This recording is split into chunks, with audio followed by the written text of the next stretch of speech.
সহজ জিনিস হলো কোনো জিনিসের মূল্য উপরে আর নিচে হওয়ার কারণে নির্ধারিত হয় না, বরং তার উপকারিতা আর ক্ষতি দেখে নির্ধারিত হয়।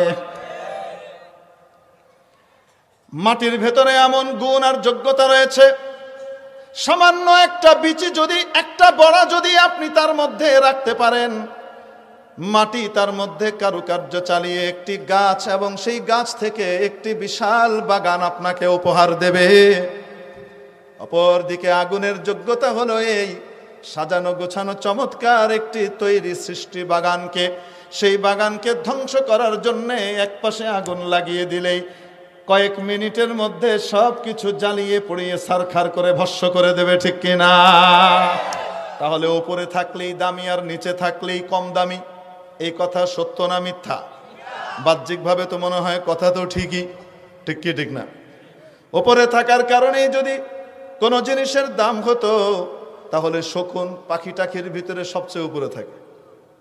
যত পাখি টাকি আছে এদের ভিতরে সবচেয়ে উপরে কে থাকে? মিস্টার শকুন, গলা ছিলা শকুন। এবং উনি উপরে থাকা সত্ত্বেও উনার নজর কি ভালো খাবারের দিকে না মরা গরুর দিকে? এত উপরে থেকে মরা গরু, বুঝাইতে পারি না। আরে ভাই, আর ঝিনুক কি?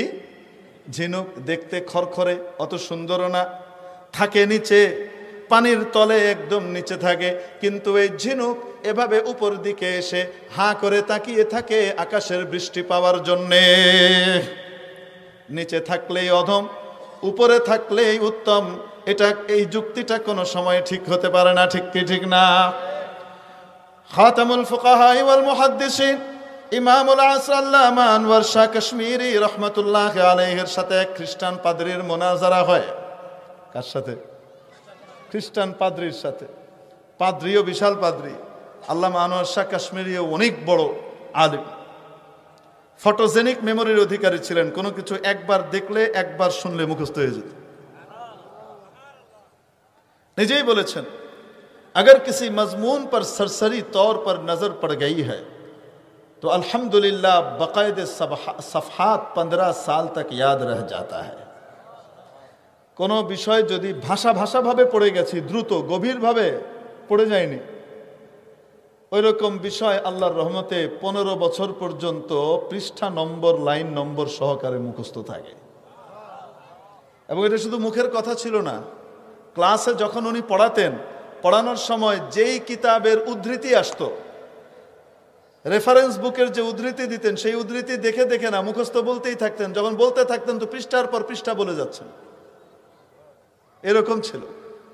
और अगर किसी मजमून पर 2 मरतबा नजर पड़ गई, अल्हम्दुलिल्लाह अब तक तो नहीं भूला हूं और उम्मीद है खुदावंदे कुद्दूस की जात गिरामी पर कि इंशाअल्लाह मौत तक नहीं भूलूंगा।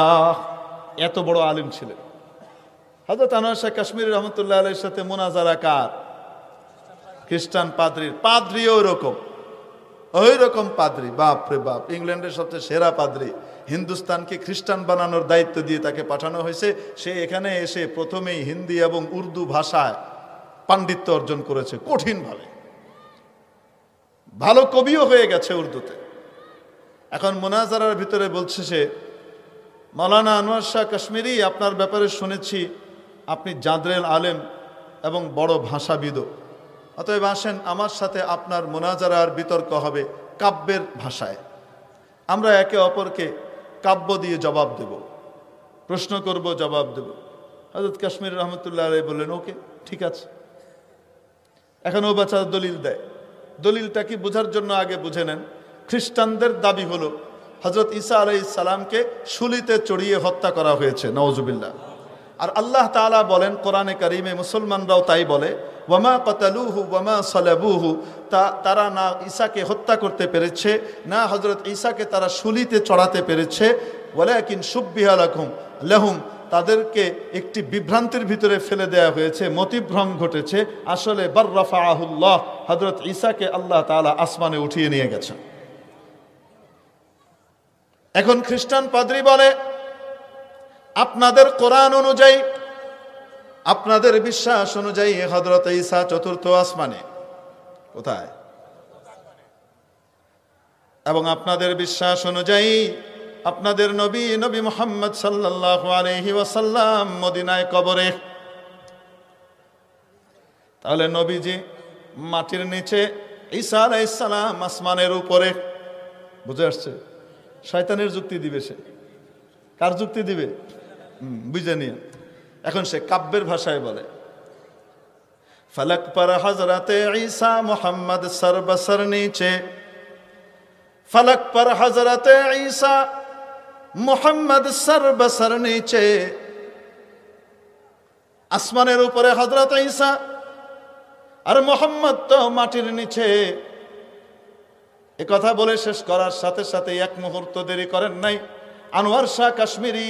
তার রাগ আর ওজনের সাথে সাথেই জবাব দিয়ে দিলেন, ये दरिया है नबूवत का हुबाबों पर गहर नीचे, फलक पर हजरत ईसा मोहम्मद सर बसर नीचे, ये दरिया है नबूवत का हुबाबों पर गहर नीचे। আরে তুমি তো বেকুব, বুঝতে পারলা না উপর নিচ এটা তো ঠিক আছে, কিন্তু বুঝলা না এটা তো নবুয়তের নদী, এটা তো নবুয়তের সাগর। নবুয়তের সাগরের মধ্যে দেখা যায় ফটকাগুলা উপরে থাকে, মুক্তাগুলা নিচে থাকে। নিচে থাকে মুক্তা, সাগরের তলদেশে মুক্তা, আর সাগরের উপরে পানির উপরে থাকে ফটকা। ঠিক কি ঠিক না? আল্লাহ মানব শেখ কাশ্মীরি জবাব দিয়েছেন, তাহলে উপরে থাকলেই দাম আর নিচে থাকলেই বেদামি। ইবলিসের এই যুক্তি সঠিক না বেঠিক? দেখেন, ইবলিস যেই সংলাপে কথা বলছে, এই পাদ্রীও সেই সংলাপ আওড়াইছে। সংলাপগুলা জানার দরকার আছে না নাই? এরপরে হযরত আদম আলাইহিস সালামকে যখন সে সিজদা করলো না, রব্বুল আলামিন জিজ্ঞেস করলেন, কে তোকে বাধা দিল? সে বলে যুক্তিতে মিলে নাই, অযৌক্তিক আদেশ করেছেন। আল্লাহ রাব্বুল আলামিন যুক্তির জবাব দেওয়ারও প্রয়োজন মনে করলেন না, কাট ধরে বের করে দেন। দেখ, আমার বান্দারা এগুলার জবাব দেবে, আমি তোর এই জবাব দেওয়ার প্রয়োজনই মনে করি না। ঠিক কি ঠিক না? এজন্যে কোনো ব্যক্তি যদি মুসলিম হয়, নবী বিদ্বেষী না হয়, নবীর সাথে বেয়াদবিকারী না হয়, তার সাথে আমরা বিতর্ক বসতে রাজি আছি। কিন্তু কোনো ব্যক্তি যদি গুস্তাখে রসুল হয়, রসুলকে গালিগালাজ করে, তার জন্য সাজাত রাষ্ট্র তার কল্লা উড়াবে, এইটা কার্যকর করতে হবে। এর সাথে মুনাজারা বিতর্কে বসার কোনো সুযোগই নাই। এরকম লোকের আমরা উত্তরই দিব। বুঝাইতে পারি নাই মনে হয়? এখন আল্লাহ রাব্বুল আলামিন দিলেন ইবলিসকে বের করে। বেরিয়ে যাওয়ার সময় এখন বলেন তো দেখি, সে যে নষ্ট হইল, কার দোষে নষ্ট হয়েছে? আদম তাকে বলছিল সিজদা করো না, বলেন না কেন? দোষটা কার? তার নিজের। ঠিক কি ঠিক না? আর যারা শয়তানের যুক্তিতে তলে, তারা বলবে আল্লাহ শয়তানরে গোমরা করে দিচ্ছে। নাউজুবিল্লাহ। কে কাকে গোমরা করছে বলেন? শয়তানকে কি আল্লাহ গোমরা করছে না হে নিজেই গোমরা? আরে চাকে গরম করেন, ভাতকে গরম করেন কি দিয়া? হ্যাঁ, আগুন রে গরম করে কে? কর না কেন? আগুন নিজেই কি গরম।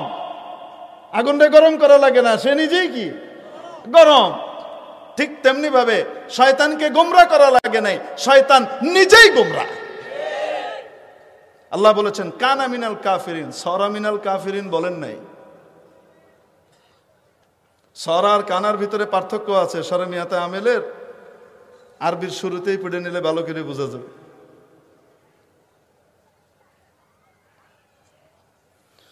অবশ্য আমার কপাল, পড়ার পর থেকে এই পর্যন্ত পড়ানোর তৌফিক এই কিতাব আর হইল না।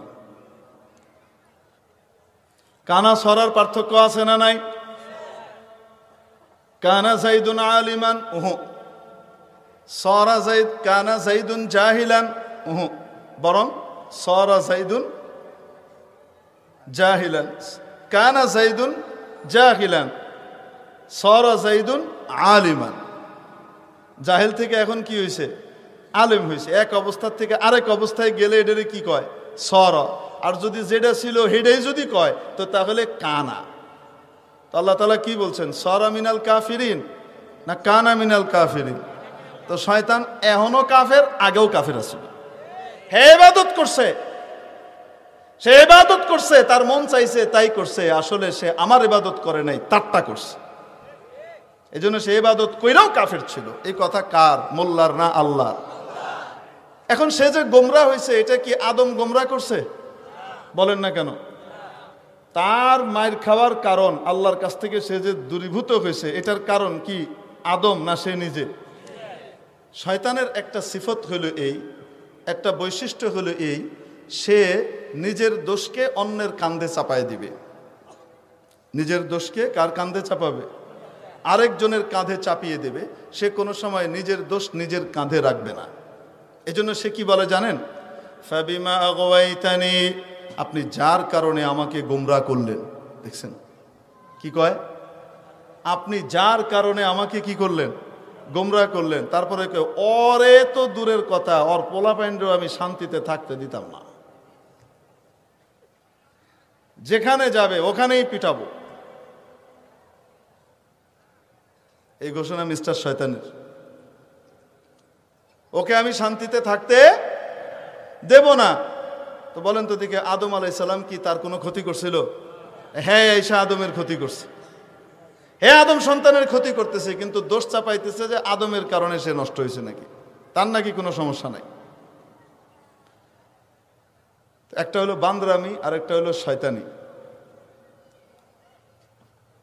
পার্থক্য বুঝেন? না বুঝলে বুঝাই দিই। এক বান্দরের খায়েশ হয়েছে, সে দই চুরি করে খাবে।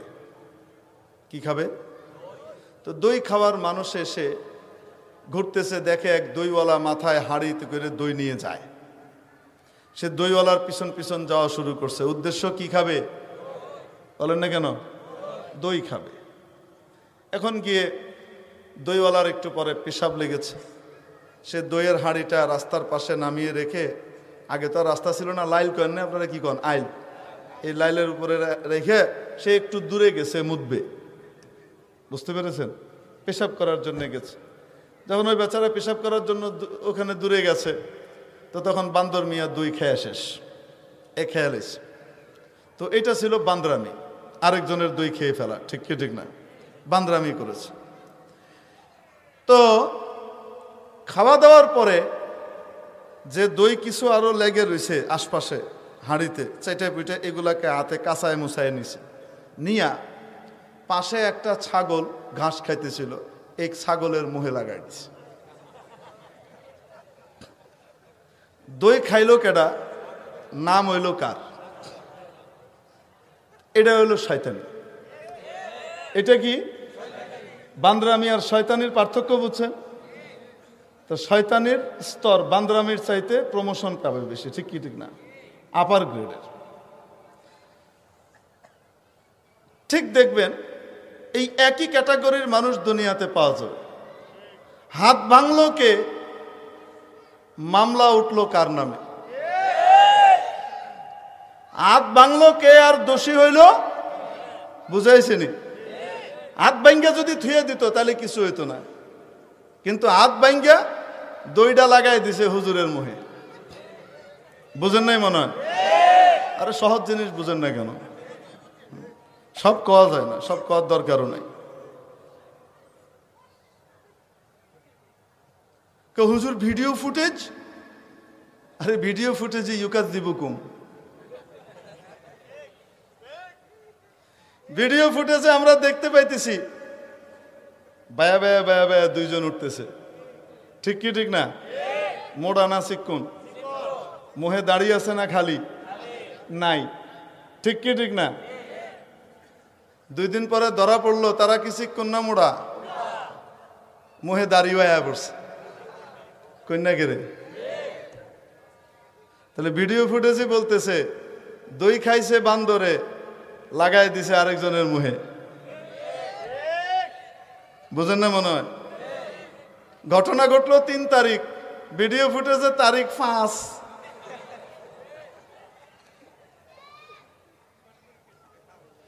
ভিডিওর ভিতরে 2 কুতুবরে শুধু উঠতেই দেখা গেল, নামারটা কই? কন্যা কেরে? আসেন আমরা আদম আলাইহিস সালামের কাছে চলে যাই। শয়তান মিয়া এখন বলতেছে, যার কারণে আপনি আমাকে গোমরাহ করলেন, লাআকউদান্না লাহুম,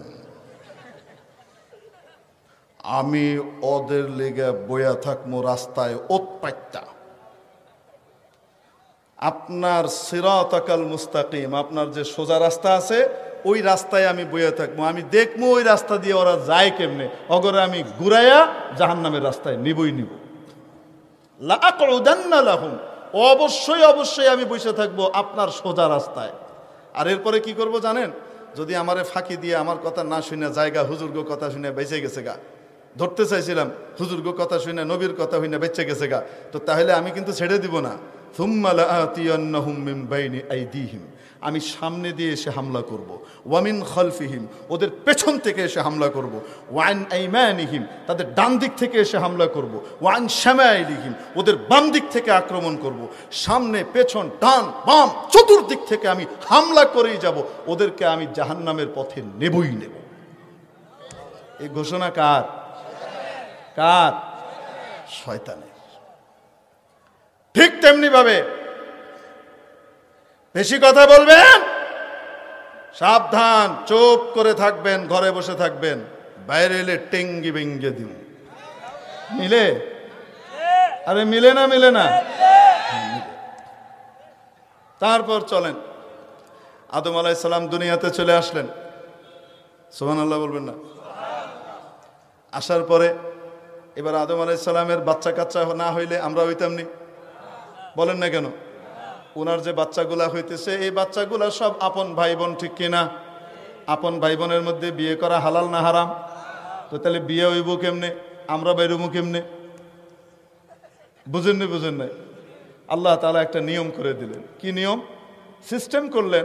আমাদের আম্মা জান প্রতি বছরে 2 জন করে সন্তান দিতেন। কয়জন? 2 জন যমজ সন্তান হতো, একটা ছেলে একটা মেয়ে। আল্লাহ তাআলা এইভাবেই পাঠাতেন, একটা ছেলে আরেকটা মেয়ে। এখন তাদের ভিতরে বিয়ে সাময়িকভাবে বৈধ করার জন্যে আল্লাহ তাআলা কি করলেন? একটা নিয়ম করে দিলেন। সেটা হলো এই, যেই ভাই তার বোনের সাথে মায়ের পেটে একসাথে ছিল, তারা 2 জন আপন ভাই বোন, তাদের মধ্যে বিয়ে হবে না। এর বিপরীতের সাথে হইতে হবে। যারা একসাথে ছিল না মায়ের পেটে, তাদের মধ্যে বিয়ে হইতে পারে। যারা একসাথে ছিল সেই 2 জনের মধ্যে বিয়ে হবে। বিধানটা দেখেছেন? সাধারণ বিধান না অসাধারণ? বলেন না কেন? অসাধারণ বিধান। এখন এই ব্যাখ্যা, আল্লাহর বিধানের ব্যাখ্যা দেন কে? নবী রাসূল। ঠিক কি ঠিক না?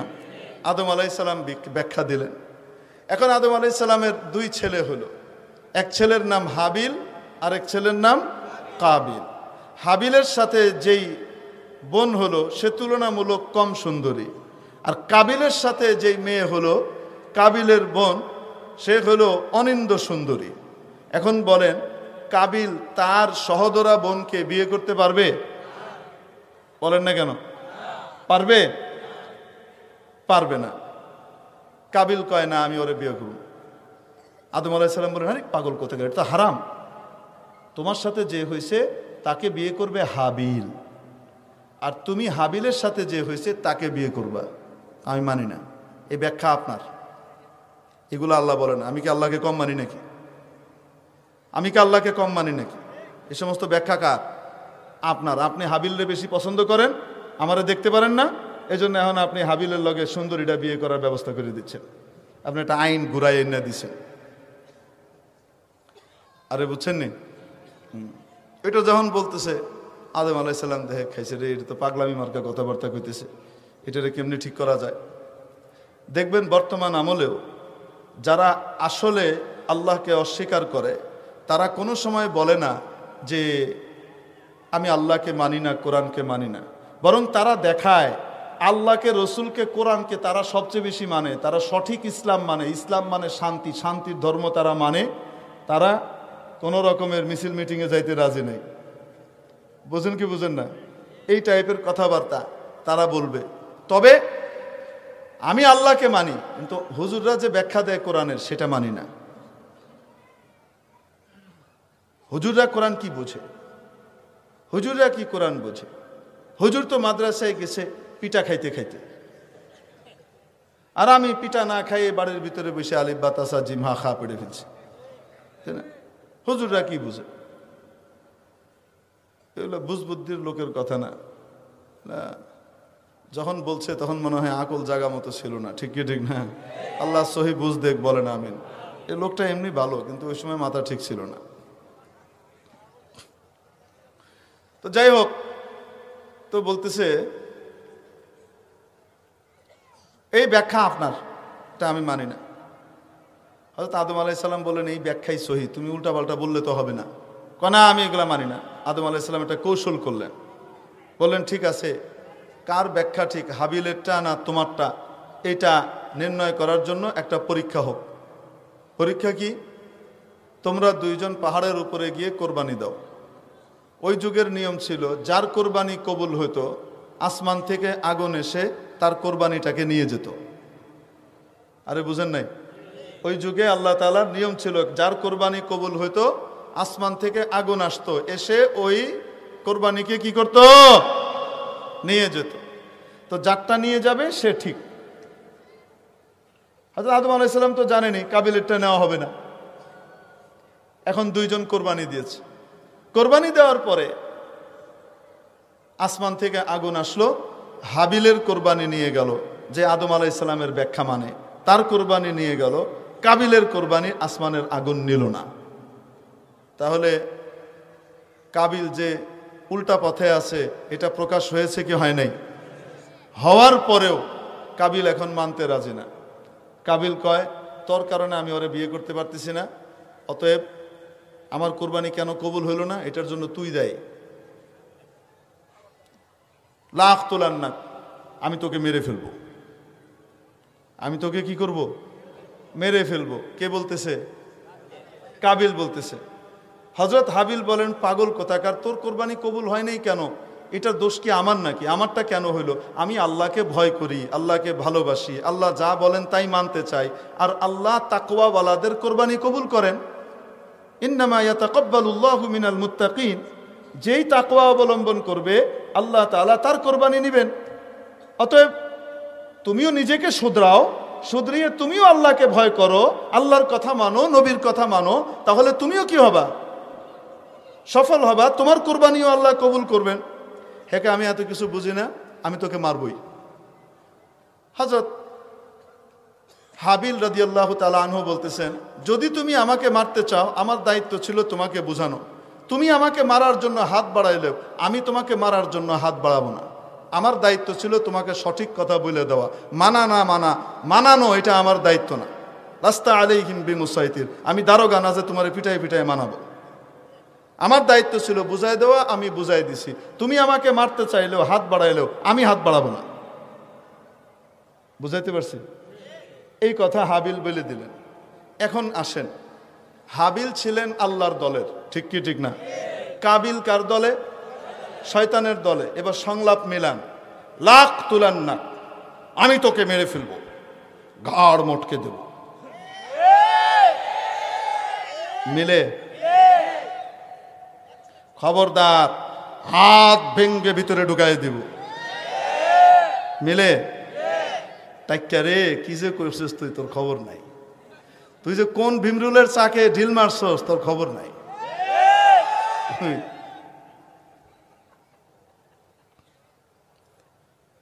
আল্লাহু আকবার।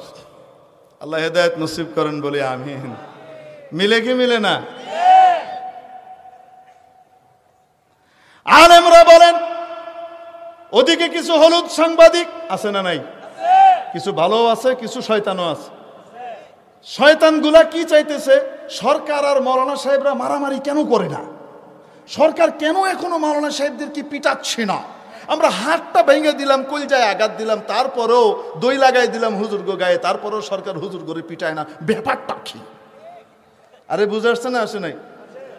মাননীয় স্বরাষ্ট্রমন্ত্রী আলেম ওলামার সাথে আলাপ আলোচনা করার পরে প্রেস ব্রিফিং এর ভিতরে সুন্দরভাবে বলছেন, সুন্দর আলোচনা হয়েছে, তাদের অনেক কথা আমরা শুনেছি এবং বুঝতে পেরেছি তাদের কথাগুলো, এবং আমরা একটা সুন্দর সমাধানে ইনশাল্লাহ পৌঁছতে পারবো।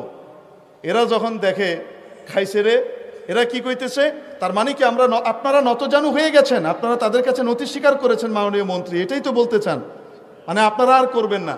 দেখছেন নি, মাননীয় মন্ত্রীর চাইতেও শেখ সাহেবের ভালোবাসা এদের বেশি। প্রধানমন্ত্রী কেন মৌলানা সাহেবদেরকে পিটাইতেছে না, এজন্য তাদের গায়ে জ্বালা পড়া শুরু হয়ে গেছে। তার মানে প্রধানমন্ত্রীর চাইতেও প্রধানমন্ত্রীর বাবার জন্য মায়া এদের বেশি। তো বোঝা গেল মায়ের চাইতে মাসির দরদ যখন বেশি হয়, দাল মে কুছ কালা হ্যায়।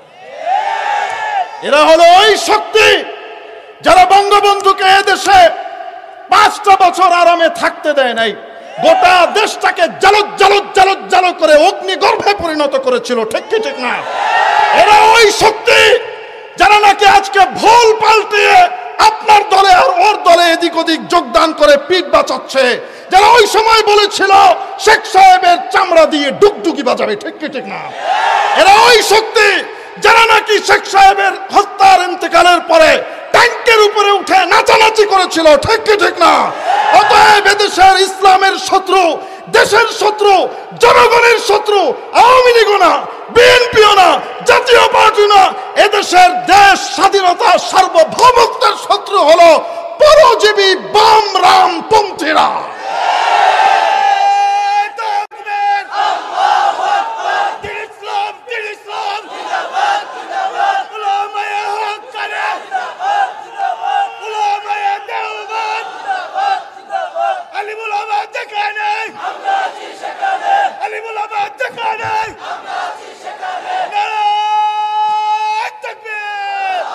তাহলে ভালো করে বুঝে নেন, এদেশের শত্রু কারা? বাম রামপন্থীরা।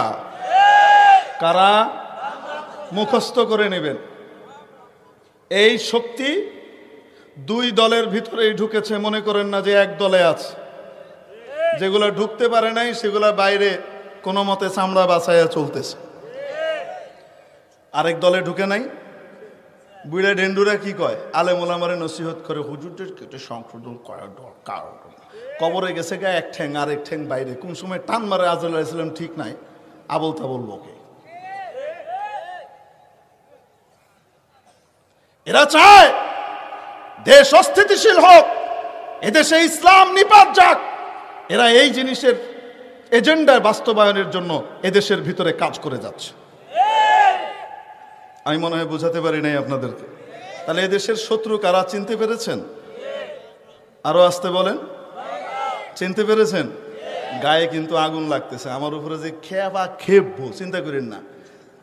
কালকেই বলবে এই হুজুর উগ্রবাদী, কঠিন কথা বলে, খুঁজে দেখেন কোনো জঙ্গি কানেকশন মনে হয় আছে, খোঁজ গিয়া যা, খুঁজ যা দেখ যা, গোড়ার ডিম কোথায়। আল্লাহ হেদায়েত করুক, বলেন আমিন। আমরা দোয়া করি মাওলা এদেরকে হেদায়েত দিয়ে দাও, বলি আমিন।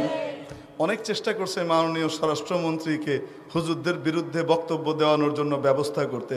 আল্লাহর রহমত, স্বরাষ্ট্রমন্ত্রী কি ওদের মতো এরকম বেকুব যে মনে করছে গুতা মারলে উনি খেয়ে ভেজে বলছেন?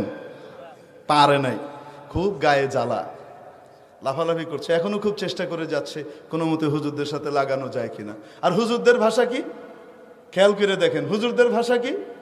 আমাদের দায়িত্ব বলে দেওয়া, হাবিল রাদিয়াল্লাহু আনহুর ভাষার মতো। আমার দায়িত্ব তোমাকে বলে দেওয়া, তুমি যদি পিটাপিটি করতে আসো তারপরেও, তুমি যদি তারপরে ওই সমস্ত জিনিস লাগাইতে যাও, আমার দায়িত্ব না তোমাকে এই সমস্ত জিনিসে পিটাপিটি করা।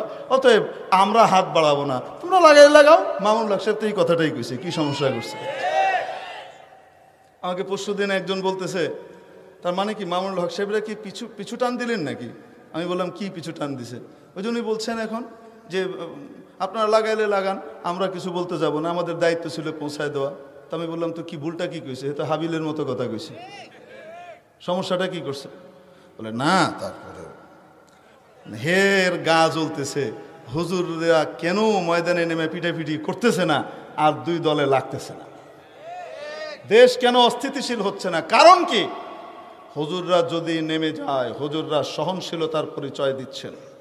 যদি হুজুররা রাস্তায় নামে আর প্রতিরোধ করার জন্য এরকম টাক্কা একটা আসে, এরকম করতে আসার একজন হুজুরের খোদা নাখাস্তা কোনো ক্ষতি হয়, বাংলাদেশের টেকনাফ থেকে তেতুলিয়া পর্যন্ত রূপসা থেকে পাথুরিয়া পর্যন্ত বাংলার প্রতিটা ঘরে ঘরে প্রতিশোধের আগুন দাউ দাউ করে চলবে। হাত দিয়ে দেখো একজন আলেমের গায়ে হাত ভেঙে দেওয়া হবে। আল্লাহর তরফ থেকে হাত ভাঙার ফয়সালা হবে, আমরা যাওয়ার দরকার নাই। ঠিক কি ঠিক না? আবার বলে আমাদের কাছ থেকে চামড়া নিয়ে দান নিয়ে আমরা কি তৈরি করছি, আমাদের কাছ থেকে খাচ্ছে, টেবিল বসিয়ে চান্দা করছে মসজিদের জন্য, মাদ্রাসার জন্য। বলছে কি বলছে না? কার সাথে কথাটা মিলে বলবো নাকি আপনাদেরকে? হযরত মুসা আলাইহিস সালাম যখন ফিরে এসে ফেরাউনকে দাওয়াত দিলেন, ফেরাউন কি বলে জানেন? লাবিস্তা ফিনা ওয়ালিদা ওয়া লাবিস্তা ফিনা মিন উমরিকা সিনিন ওয়া ফাআলতা ফা'লাতাক আল্লাতী ফা'আলতা ওয়া আনতা মিনাল কাফিরিন। একদমই টাক্কিয়ার ভাষায় কইতেছে, একদম একদম হুবহু সেম মিলতেছে। কি বলতেছে? তুমি আমাদের কাছে খেয়ে পরে বড় হয়েছো, আমাদের খেয়ে বড় হয়েছো। লাবিস্তা ফিনা ওয়ালিদা, জন্মের পর থেকে তোমাকে পেলেছি আমরা, খেয়েছো আমার কাছে, বড় হয়েছো আমার টাকায়, এখন আমার বিরুদ্ধে কথা বলো। কি বানালাম, বুঝতে পেরেছেন? ফেরাউন যে ভাষায় বলছে সেই একই ভাষায় টাক্কিয়া কইতেছে। টাক্কিয়া রয়েছে নেননি, সাদে মাল নাই। আপনারা ভয় পেয়েন না, পুলিশ বাহিনী এরকম না। এই দুই চারটা শয়তান গোটা পুলিশ বাহিনীর জন্য কলঙ্ক এঁটে দিচ্ছে। ঠিক কি ঠিক না? আমরা পুলিশ বাহিনীর বড় বড় অফিসারদেরকে চিনি, অনেক ভালো ভালো মানুষদেরকে চিনি। কারো ভাষা এইরকম খবিশ মার্কা ফেরাউনি ভাষা না, এরকম কাবিল মার্কা ভাষা না। ঠিক কি ঠিক না? অতএব এই দুই চারটার বিরুদ্ধে যদি বিভাগীয় ব্যবস্থা না নেওয়া হয়, তাদেরকে যদি স্ট্যান্ড রিলিজ করা না হয় অথবা চাকরিচ্যুত করা না হয়, তাহলে কিন্তু এর দায়ভার মানুষ সরকারের ঘাড়েও দিয়ে দিতে পারে। অতএব সরকারকে সাবধান হওয়া দরকার। মেরে মোহতারাম দোস্ত বুজুর্গ, সংলাপগুলো খেয়াল করেছেন কিনা? হ্যাঁ, সময় নাই, কারণ সংলাপ পড়াইতে গেলে শুধু এই সংলাপের উপরে কথা বললে 2-3 ঘন্টা লাগবে। কারণ কোরআন শরীফের এক একটা বলতে থাকবো আর দুনিয়ার একটা করে মিলাইতে থাকবেন। আপনারা দেখবেন নিজেরাই মিলাবেন, আমাদের কিছু করার দরকার নাই। মুখ বন্ধ করে দিবি, কথা কইতে দিবি না, না ওয়াজ বন্ধ করবি। ওয়াজ বন্ধ করলে কি ঘরের ভিতরে বিয়ে শুধু কোরআনের কাহিনীর ওয়াজ শোনা মতো দেখবি কি হয়। তথ্য প্রবাহের অবাধ প্রযুক্তির যুগ। একজনের মুখ বন্ধ করবা, আল্লাহ তার দিনের হেফাজতের দায়িত্ব নিয়েছেন। একজনকে বন্ধ করবা, তার চেয়ে 10 গুণ বেশি শক্তিশালী আল্লাহ আরেকজনকে দাঁড় করাই দিবেন, যাকে তুমি চিনো না। তাকে বন্ধ করবা, আল্লাহ 100 গুণ বেশি শক্তিশালী আরো কয়েকজনকে দাঁড় করাবেন। যদি তাদেরকেও বন্ধ করতে চাও ফেরাউনের মতো, যে মুসাকে দুনিয়াতে আসতেই দেব না, হাজার হাজার মায়ের পেট কেটে শিশুদেরকে হত্যা করেছে ফেরাউন, যদি ওই কাজ করতে যাও তো মনে রাখবা আল্লাহ তাআলা মুসা আলাইহিস সালামের লালন পালন ফেরাউনের ঘরে ঘটিয়েছেন। তোমার ঘর থেকে হেদায়েতের। আসেন আমরা আদম আলাইহিস সালামের কাছে চলে যাই। শয়তান মিয়া এখন বলতেছে, যার কারণে আপনি আমাকে গোমরাহ করলেন, লাআকুদান্না লাহুম, আমি ওদের লেগে বইয়া থাকবো রাস্তায় ওৎপাইতা। আপনার সিরাতাকাল মুস্তাকিম, আপনার যে সোজা রাস্তা আছে ওই রাস্তায় আমি বইয়া থাকবো। আমি দেখবো ওই রাস্তা দিয়ে ওরা যায় কেমনে, অগরে আমি ঘুরাইয়া জাহান্নামের রাস্তায় নিবই নিব। লাআকুদান্না লাহুম, অবশ্যই অবশ্যই আমি বসে থাকবো আপনার সোজা রাস্তায়। আর এরপরে কি করব জানেন? যদি আমারে ফাঁকি দিয়ে আমার কথা না শুনে জায়গা হুজুর্গ কথা শুনে বেঁচে গেছে গা, ধরতে চাইছিলাম হুজুর্গ কথা শুনে নবীর কথা শুনে বেঁচে গেছে গা, তো তাহলে আমি কিন্তু ছেড়ে দিব না।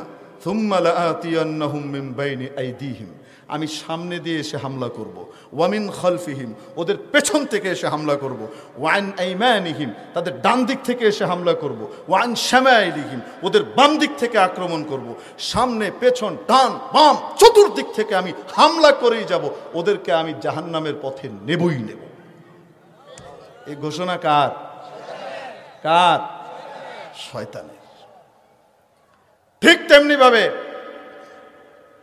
বেশি কথা বলবেন, সাবধান, চুপ করে থাকবেন, ঘরে বসে থাকবেন, বাইরে এলে টেঙ্গি বেঙ্গে দিব।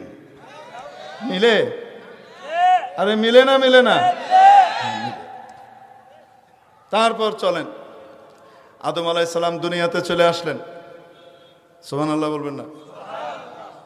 আসার পরে এবার আদম আলাইহিস সালামের বাচ্চা কাচ্চা না হইলে আমরা হইতাম নি? বলেন না কেন? ওনার যে বাচ্চাগুলা হইতেছে, এই বাচ্চাগুলা সব আপন ভাই বোন, ঠিক কিনা? আপন ভাই বোনের মধ্যে বিয়ে করা হালাল না হারাম? তো তাহলে বিয়ে হইব কেমনে, আমরা বেরোবো কেমনে? বুঝেন নি? বুঝেন নাই? আল্লাহ তাআলা একটা নিয়ম করে দিলেন। কি নিয়ম? সিস্টেম করলেন। আমাদের আম্মা জান প্রতি বছরে 2 জন করে সন্তান দিতেন। কয়জন? 2 জন যমজ সন্তান হইতো, একটা ছেলে একটা মেয়ে। আল্লাহ তাআলা এইভাবেই পাঠাতেন, একটা ছেলে আরেকটা মেয়ে। এখন তাদের ভিতরে বিয়ে সাময়িকভাবে বৈধ করার জন্যে আল্লাহ তাআলা কি করলেন? একটা নিয়ম করে দিলেন। সেটা হলো এই, যেই ভাই তার বোনের সাথে মায়ের পেটে একসাথে ছিল, তারা 2 জন আপন ভাই বোন, তাদের মধ্যে বিয়ে হবে না। এর বিপরীতের সাথে হইতে হবে। যারা একসাথে ছিল না মায়ের পেটে, তাদের মধ্যে বিয়ে হইতে পারে। যারা একসাথে ছিল সেই 2 জনের মধ্যে বিয়ে হবে। বিধানটা দেখেছেন? সাধারণ বিধান না অসাধারণ? বলেন না কেন? অসাধারণ বিধান। এখন এই ব্যাখ্যা, আল্লাহর বিধানের ব্যাখ্যা দেন কে? নবী রাসূল। ঠিক কি ঠিক না? আদম আলাইহিস সালাম ব্যাখ্যা দিলেন। এখন আদম আলাইহিস সালামের 2 ছেলে হলো। এক ছেলের নাম হাবিল, আরেক ছেলের নাম কাবিল। হাবিলের সাথে যেই বোন হলো সে তুলনামূলক কম সুন্দরী, আর কাবিলের সাথে যেই মেয়ে হলো, কাবিলের বোন, সে হলো অনিন্দ্য সুন্দরী। এখন বলেন, কাবিল তার সহোদরা বোনকে বিয়ে করতে পারবে? বলেন না কেন? পারবে? পারবে না। কাবিল কয় না, আমি ওরে বিয়ে করব। আদম আলাইহিস সালাম বলেন, আরে পাগল কোথাকার, এটা তো হারাম। তোমার সাথে যে হয়েছে তাকে বিয়ে করবে হাবিল, আর তুমি হাবিলের সাথে যে হয়েছে তাকে বিয়ে করবা। আমি মানি না। এই ব্যাখ্যা আপনার। এগুলো আল্লাহ বলেন। আমি কি আল্লাহকে কম মানি নাকি? আমি কি আল্লাহকে কম মানি নাকি? এই সমস্ত ব্যাখ্যা কার? আপনার। আপনি হাবিলরে বেশি পছন্দ করেন, আমারে দেখতে পারেন না, এই জন্য এখন আপনি হাবিলের লগে সুন্দরীটা বিয়ে করার ব্যবস্থা করে দিচ্ছেন। আপনি একটা আইন ঘুরাই এনে দিচ্ছেন। আরে বুঝছেন নি? এটা যখন বলতেছে, আদম আলাইহিস সালাম দেখে খাইছে, রে এটা তো পাগলামি মার্কা কথাবার্তা কইতেছে, এটারে কেমনি ঠিক করা যায়? দেখবেন বর্তমান আমলেও যারা আসলে আল্লাহকে অস্বীকার করে, তারা কোনো সময় বলে না যে আমি আল্লাহকে মানি না, কোরআনকে মানি না। বরং তারা দেখায় আল্লাহকে, রসুলকে, কোরআনকে তারা সবচেয়ে বেশি মানে। তারা সঠিক ইসলাম মানে। ইসলাম মানে শান্তি, শান্তির ধর্ম তারা মানে। তারা কোনো রকমের মিছিল মিটিংয়ে যাইতে রাজি নেই। বুঝেন কি বুঝেন না? এই টাইপের কথাবার্তা তারা বলবে। তবে আমি আল্লাহকে মানি, কিন্তু হুজুররা যে ব্যাখ্যা দেয় কোরআনের সেটা মানি না। হুজুররা কোরআন কি বোঝে? হুজুররা কি কোরআন বোঝে?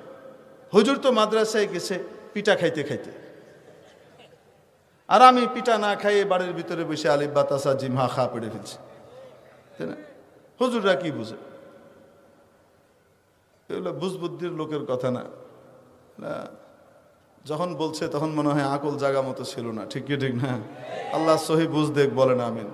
এই লোকটা এমনি ভালো, কিন্তু ওই সময় মাথা ঠিক ছিল না।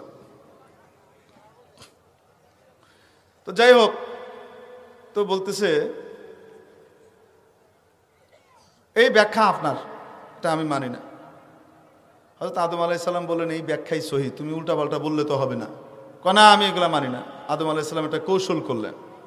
বললেন, ঠিক আছে, কার ব্যাখ্যা ঠিক, হাবিলেরটা না তোমারটা, এটা নির্ণয় করার জন্য একটা পরীক্ষা হোক।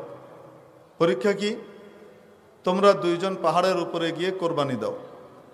ওই যুগের নিয়ম ছিল, যার কোরবানি কবুল হতো আসমান থেকে আগুন এসে তার কোরবানিটাকে নিয়ে যেত।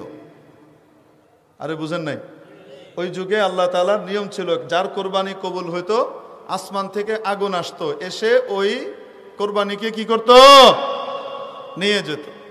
তো যারটা নিয়ে যাবে সে ঠিক। হযরত আদম আলাইহিস সালাম তো জানেনই কাবিলেরটা নেওয়া হবে না। এখন 2 জন কোরবানি দিয়েছে। কোরবানি দেওয়ার পরে আসমান থেকে আগুন আসলো, হাবিলের কোরবানি নিয়ে গেল, যে আদম আলাইহিস সালামের ব্যাখ্যা মানে, তার কোরবানি নিয়ে গেল। কাবিলের কোরবানি আসমানের আগুন নিল না। তাহলে কাবিল যে উল্টা পথে আছে এটা প্রকাশ হয়েছে কি হয় নাই? হওয়ার পরেও কাবিল এখন মানতে রাজি না। কাবিল কয়, তোর কারণে আমি ওরে বিয়ে করতে পারতেছি না, অতএব আমার কোরবানি কেন কবুল হইল না, এটার জন্য তুই দেয়। লাখ তোলার না, আমি তোকে মেরে ফেলবো, আমি তোকে কি করব? মেরে ফেলবো। কে বলতেছে? কাবিল বলতেছে। হযরত হাবিল বলেন, পাগল কোথাকার, তোর কোরবানি কবুল হয় নাই কেন? এটার দোষ কি আমার নাকি? আমারটা কেন হইল? আমি আল্লাহকে ভয় করি, আল্লাহকে ভালোবাসি, আল্লাহ যা বলেন তাই মানতে চাই, আর আল্লাহ তাকওয়াওয়ালাদের কোরবানি কবুল করেন। ইন্নামা ইয়াতাকাব্বালুল্লাহু মিনাল মুত্তাকিন, যেই তাকওয়া অবলম্বন করবে আল্লাহ তাআলা তার কোরবানি নেবেন। অতএব তুমিও নিজেকে শুধরাও, শুধরিয়ে তুমিও আল্লাহকে ভয় করো, আল্লাহর কথা মানো, নবীর কথা মানো, তাহলে তুমিও কি হবা? সফল হবা, তোমার কোরবানিও আল্লাহ কবুল করবেন। হেকে আমি এত কিছু বুঝি না, আমি তোকে মারবই। হযরত হাবিল রাদিয়াল্লাহু তাআলা আনহু বলতেছেন, যদি তুমি আমাকে মারতে চাও, আমার দায়িত্ব ছিল তোমাকে বোঝানো। তুমি আমাকে মারার জন্য হাত বাড়াইলেও আমি তোমাকে মারার জন্য হাত বাড়াবো না। আমার দায়িত্ব ছিল তোমাকে সঠিক কথা বলে দেওয়া। মানা না মানা, মানানো এটা আমার দায়িত্ব না। লাস্তা আলাইহিম বিমুসাইতির, আমি দারোগা না যে তোমার পিটাই পিটাই মানাবো।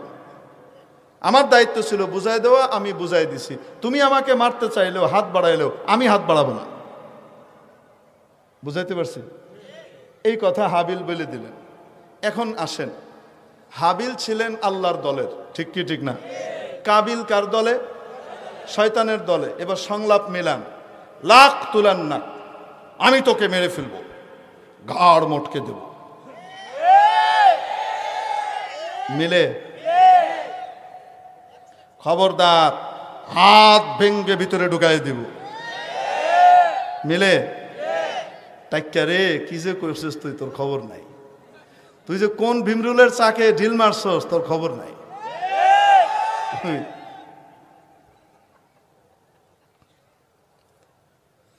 আল্লাহু আকবার। আল্লাহ হেদায়েত নসিব করেন বলে আমিন।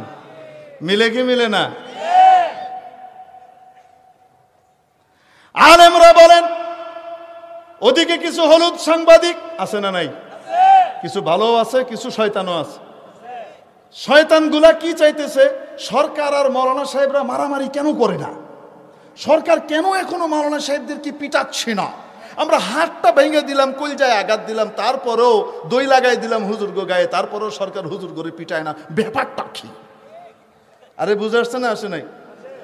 মাননীয় স্বরাষ্ট্রমন্ত্রী আলেম ওলামার সাথে আলাপ আলোচনা করার পরে প্রেস ব্রিফিং এর ভিতরে সুন্দরভাবে বলছেন, সুন্দর আলোচনা হয়েছে, তাদের অনেক কথা আমরা শুনেছি এবং বুঝতে পেরেছি তাদের কথাগুলো, এবং আমরা একটা সুন্দর সমাধানে ইনশাল্লাহ পৌঁছতে পারবো।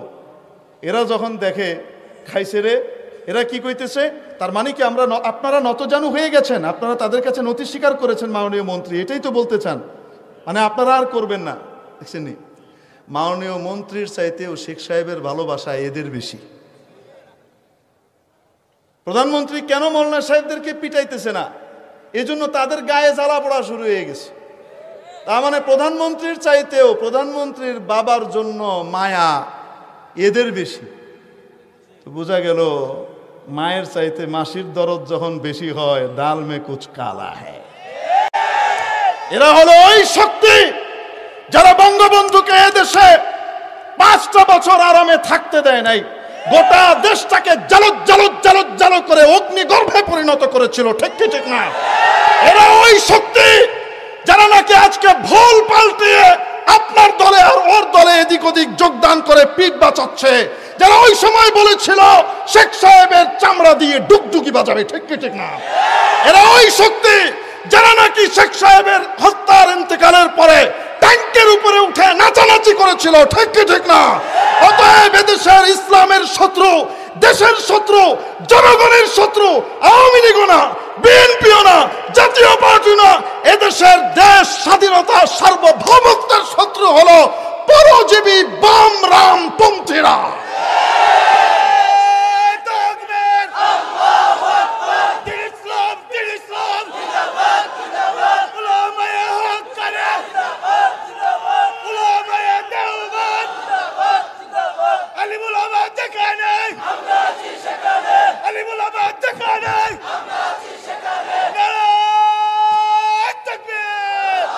তাহলে ভালো করে বুঝে নেন, এদেশের শত্রু কারা? বামরামপন্থীরা। কারা? মুখস্থ করে নেবেন। এই শক্তি দুই দলের ভিতরেই ঢুকেছে, মনে করেন না যে এক দলে আছে। যেগুলা ঢুকতে পারে নাই সেগুলা বাইরে কোনো মতে চামড়া বাছাইয়া চলতেছে। আরেক দলে ঢুকে নাই। বুড়া ডেন্ডুরা কি কয়? আলেম ওলামারে নসিহত করে, হুজুরদের কেটে সংশোধন করা দরকার। কবরে গেছে গা এক ঠ্যাং, আরেক ঠ্যাং বাইরে। কোন সময় টান মারে আজরাইল আলাইহিস সালাম ঠিক নাই, আবল তাবল বকে।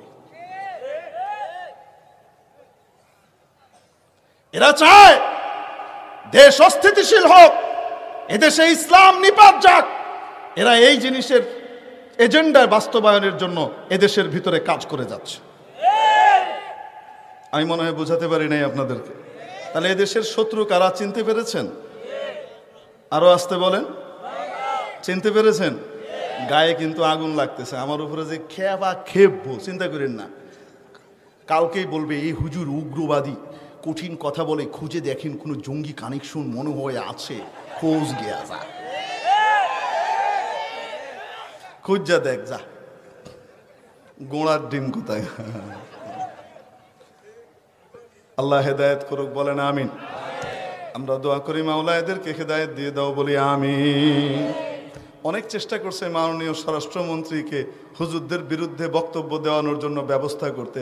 আল্লাহর রহমত, স্বরাষ্ট্রমন্ত্রী কি ওদের মতো এরকম বেকুব যে মনে করছে গুতা মারলে উনি খেয়ে ভেজবে? বলছেন পারে নাই, খুব গায়ে জ্বালা, লাফালাফি করছে। এখনো খুব চেষ্টা করে যাচ্ছে কোনো মতে হুজুরদের সাথে লাগানো যায় কিনা। আর হুজুরদের ভাষা কি খেয়াল করে দেখেন, হুজুরদের ভাষা কি? আমাদের দায়িত্ব বলে দেওয়া। হাবিল রাদিয়াল্লাহু আনহুর ভাষার মতো। আমার দায়িত্ব তোমাকে বলে দেওয়া। তুমি যদি পিটাপিটি করতে আসো, তারপরেও তুমি যদি তারপরে ওই সমস্ত জিনিস লাগাইতে যাও, আমার দায়িত্ব না তোমাকে এই সমস্ত জিনিসে পিটাপিটি করা। অতএব আমরা হাত বাড়াবো না, তোমরা লাগাও। মামুনুল হক সাহেব তো এই কথাটাই কইছে, কি সমস্যা করছে? আমাকে পরশুদিন একজন বলতেছে, তার মানে কি মামুনুল হক সাহেবরা কি পিছু টান দিলেন নাকি? আমি বললাম কি পিছু টান দিছে? ওই জন্যই বলছেন এখন যে আপনারা লাগাইলে লাগান, আমরা কিছু বলতে যাব না, আমাদের দায়িত্ব ছিল পৌঁছায় দেওয়া। তা আমি বললাম তো কি ভুলটা কি কইছে? তো হাবিলের মতো কথা কইছে, সমস্যাটা কি করছে? বলে না, তারপরে হের গা জ্বলতেছে, হুজুররা কেন ময়দানে নেমে পিটাপিটি করতেছে না আর দুই দলে লাগতেছে না? দেশ কেন অস্থিতিশীল হচ্ছে না? কারণ কি? হুজুররা যদি নেমে যায়, হুজুররা সহনশীলতার পরিচয় দিচ্ছেন। যদি হুজুররা রাস্তায় নামে আর প্রতিরোধ করার জন্য এরকম টাক্কা একটা আসে, এরকম করতে আসার একজন হুজুরের খোদা নাকাস্তা কোনো ক্ষতি হয়, বাংলাদেশের টেকনাফ থেকে তেতুলিয়া পর্যন্ত, রূপসা থেকে পাথুরিয়া পর্যন্ত বাংলার প্রতিটা ঘরে ঘরে প্রতিশোধের আগুন দাউ দাউ করে চলবে। হাত দিয়ে দেখো একজন আলেমের গায়ে হাত ভেঙে দেওয়া হবে। আল্লাহর তরফ থেকে হাত ভাঙার ফয়সালা হবে, আমরা যাওয়ার দরকার নাই। ঠিক কি ঠিক না? আবার বলে আমাদের কাছ থেকে চামড়া নিয়ে, দান নিয়ে আমরা কি তৈরি করছি? আমাদের কাছ থেকে খাচ্ছে, টেবিল বসিয়ে চান্দা করছে মসজিদের জন্য, মাদ্রাসার জন্য। বলছে কি বলছে না? কার সাথে কথাটা মিলে বলবো নাকি আপনাদেরকে? হযরত মুসা আলাইহিস সালাম যখন ফিরে এসে ফেরাউনকে দাওয়াত দিলেন, ফেরাউন কি বলে জানেন? লাবিস্তা ফিনা ওয়ালিদা ওয়া লাবিস্তা ফিনা মিন উমরিকা সিনিন ওয়া ফাআলতা ফা'লাতাক আল্লাতী ফাআলতা ওয়া আনতা মিনাল কাফিরিন। একদমই টাক্কিয়ার ভাষায় কইতেছে, একদম হুবহু সেম মিলতেছে। কি বলতেছে? তুমি আমাদের কাছে খেয়ে পরে বড় হয়েছ, আমাদের খেয়ে বড় হয়েছ। লাবিস্তা ফিনা ওয়ালিদা, জন্মের পর থেকে তোমাকে পেলেছি আমরা, খেয়েছো আমার কাছে, বড় হয়েছো আমার টাকায়, এখন আমার বিরুদ্ধে কথা বলো। কি বানালাম? বুঝতে পেরেছেন? ফেরাউন যে ভাষায় বলছে সেই একই ভাষায় টাক্কা কইতেছে। টাক্কা চিনেননি? সাদে মাল নাই। আপনারা ভয় পেয়েন না, পুলিশ বাহিনী এরকম না। এই দুই চারটা শয়তান গোটা পুলিশ বাহিনীর জন্য কলঙ্ক এঁটে দিচ্ছে। ঠিক কি ঠিক না? আমরা পুলিশ বাহিনী বড় বড় অফিসারদেরকে চিনি, অনেক ভালো ভালো মানুষদেরকে চিনি, কারো ভাষা এইরকম খবিশ মার্কা ফেরাউনি ভাষা না, এরকম কাবিল মার্কা ভাষা না। ঠিক কি ঠিক না? অতএব এই ২-৪টার বিরুদ্ধে যদি বিভাগীয় ব্যবস্থা না নেওয়া হয়, তাদেরকে যদি স্ট্যান্ড রিলিজ করা না হয় অথবা চাকরিচ্যুত করা না হয়, তাহলে কিন্তু এর দায়ভার মানুষ সরকারের ঘাড়েও দিয়ে দিতে পারে। অতএব সরকারকে সাবধান হওয়া দরকার। মেরে মোহতারাম দোস্ত বুজুর্গ, সংলাপগুলো খেয়াল করেছেন কিনা? হ্যাঁ, সময় নাই, কারণ সংলাপ পড়াইতে গেলে শুধু এই সংলাপের উপরে কথা বললে 2-3 ঘন্টা লাগবে, কারণ কোরআন শরীফের এক একটা বলতে থাকবো আর দুনিয়ার একটা করে মিলাইতে থাকবেন। আপনারা দেখবেন নিজেরাই মিলাবেন, আমাদের কিছু করার দরকার নাই। মুখ বন্ধ করে দিবি, কথা কইতে দিবি না, না ওয়াজ বন্ধ করবি। ওয়াজ বন্ধ করলে কি ঘরের ভিতরে বিয়ে শুধু কোরআনের কাহিনীর ওয়াজ শোনা মতো দেখবি কি হয়। তথ্য প্রবাহের অবাধ প্রযুক্তির যুগ। একজনের মুখ বন্ধ করবা, আল্লাহ তার দিনের হেফাজতের দায়িত্ব নিয়েছেন।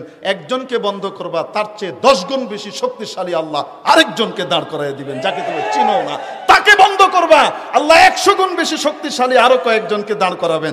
যদি তাদেরকেও বন্ধ করতে চাও ফেরাউনের মতো, যে মুসাকে দুনিয়াতে আসতেই দেব না, হাজার হাজার মায়ের পেট কেটে শিশুদেরকে হত্যা করেছে ফেরাউন, যদি ওই কাজ করতে যাও তো মনে রাখবা আল্লাহ তাআলা মুসা আলাইহিস সালামের লালন পালন ফেরাউনের ঘরে ঘটিয়েছেন।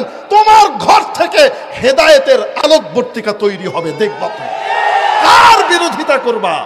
সবচেয়ে বড় মূর্তি বানানেওয়ালা, ভাস্কর্য বানানেওয়ালা, রাষ্ট্রীয় পুরস্কার প্রাপ্ত আজহর, সে যখন মূর্তির পক্ষে সবচেয়ে বড় অবস্থান নিয়েছে, আল্লাহ রাব্বুল আলামিন তার ঘরেই ইব্রাহিম আলাইহিস সালামকে তৈরি করেছে। এজন্য এত সোজা না ফেরাউনের পথে যাওয়া, মাহফিল বন্ধ করা। এই সমস্ত পরামর্শ যারা সরকারকে দেয়, এরা দেশের শত্রু, জাতির শত্রু, সরকারের শত্রু। আল্লাহ তাআলা আমাদেরকে বুঝার তৌফিক নসিব করেন। সংলাপগুলো আমাদের হুজুরদের কাছ থেকে আরো শুনে নেবেন। আমি শুধু তো আপনাকে নিয়মটা বলে দিলাম, এই নিয়মের উপরে আপনি এখন একটার পর একটা বাইর করতে থাকেন। আল্লাহ তাআলা কবুল করেন। ওয়া মা আলাইনা ইল্লাল বালাগ। আসসালামু আলাইকুম ওয়া রাহমাতুল্লাহি ওয়া বারাকাতুহু।